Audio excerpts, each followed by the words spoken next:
Hello friends, this is Monica with Monica K Coaching. Happy Thursday. When we spoke earlier this week, we spoke about three things. What transformational success coaching really is. We also spoke about the two parts of the mind, the conscious and the subconscious mind, and what the functions are of each of them. And we spoke about the negative chit chat, the limiting or negative beliefs that we have about ourselves that run amok in our head. Those are known as the drunk monkey, is known as the gremlin. Over here, by the way, I need a name for this little guy. So type the name that you have suggested in the box below. And so today I want to chat with you a little bit about how those beliefs, the negative chit chat, really affect us in our personal lives, our relationships with our family, with our connections and our businesses and our careers. It can affect every single part of your life. Here's one example. I had a client who is a realtor, and we're doing production and transformational coaching because they go really hand in hand. We have to get out of our own way to run our businesses and to really show up in our lives the way we want to.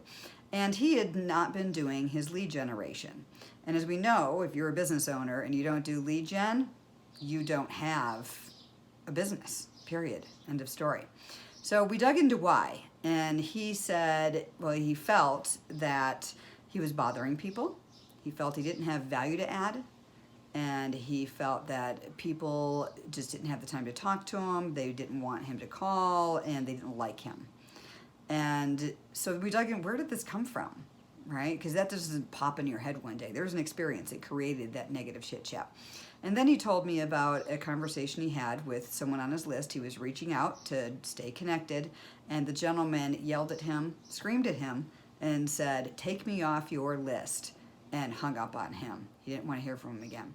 So I want to tell you what a complex equivalence means. Complex equivalence is that there's one thing and you take it to mean something, that they're equal. And what he said is, because the guy yelled at me, hung up on me, and doesn't want me calling him, that means that he's bothering people, that people don't want to hear from him, and that he doesn't add value to their lives. So one thing means another. That's a story we made up in here.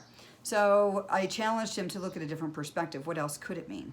Well, it could mean that he had a really bad day. Maybe there was a major breakup. Maybe there was a tragedy in his life. He lost somebody. Who knows? But it's not about us, and that's key.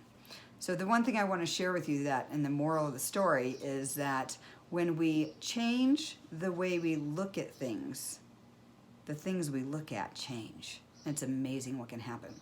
So I'm going to challenge you with an action item, and it's got three parts to it. It's to write down the top 10 things that are running amok in your mind about yourself and that are no longer serving you. And then I want you to look at where those came from. And the third step is, what would you rather believe? Don't do mind reads about what things mean. And I've got a exercise called the Life Map exercise I would love to share with you, totally complimentary. So if you're interested in really taking your life to the next level, go ahead and put Life Map in the comments below, and I will shoot that exercise off to you. So remember to play big, show up on the stage of your life, and enjoy. Happy Thursday, friends.